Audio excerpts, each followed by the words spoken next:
Well, you need to download the latest version of PES Wind. You can do it at peswind.com.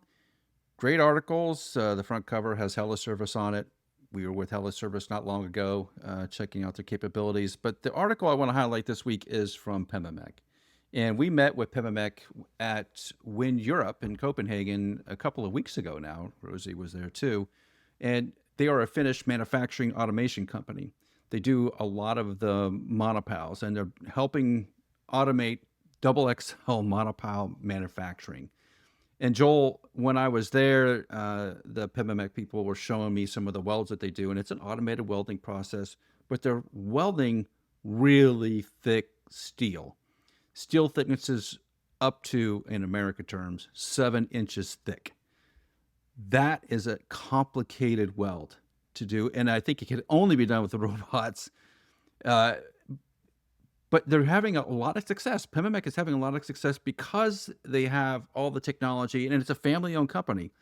This is what they do. They do automation. They make life easier, and they lower the cost of wind turbines, and particularly towers, because they can do these really complicated tasks repeatably. I think that's the key here as industrial automation moves forward. Anything in heavy industry is automation, automation, automation. We talk about automation in the wind industry with, maintenance being done possibly by robots and these kind of things. You've seen it in the auto industry, these large industries churning things out. It needs to happen.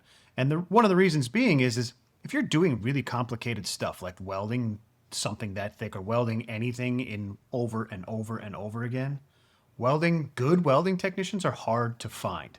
I will raise my hand and say, like, I use a grinder more than the welder when I'm welding.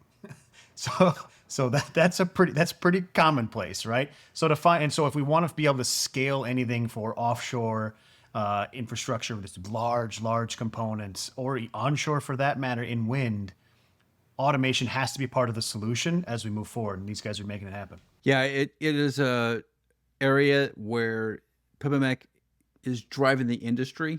The way I look at it, they're doing things at such a high level and an advanced level that other companies would be following their lead. And I think Pemamek is having a lot of success selling machines and automation because everybody's trying to lower the cost of their products, and they're trying to simplify the headcount and the talent stack you have to have. Like Joel mentioned, finding welders they can weld 7-inch thick steel is extremely difficult. This is the way we move forward. So the question in my mind, Joel, is how big can they go? At what point can you not weld steel anymore? We're at 7 inches. Good Lord. We're talking about some really big monopiles. At the end of the day, you're not really limited when you go to depth of weld, as long as you're continuing to chamfer it correctly, just like repairing composites, right?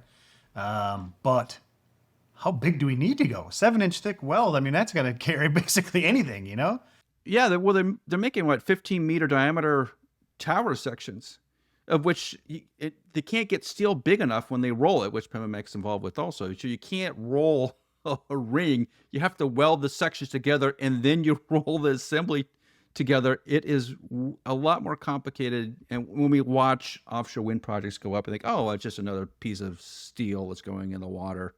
No, it's actually a ton of technology and a lot of engineering time that went into making that part. Well, as long as they're done well, then these offshore wind farms can hold up to these random ships bumping into them offshore. So kudos to Pemamek for helping us out there. If you haven't downloaded the latest edition of PES Wind, go to peswind.com and do it today.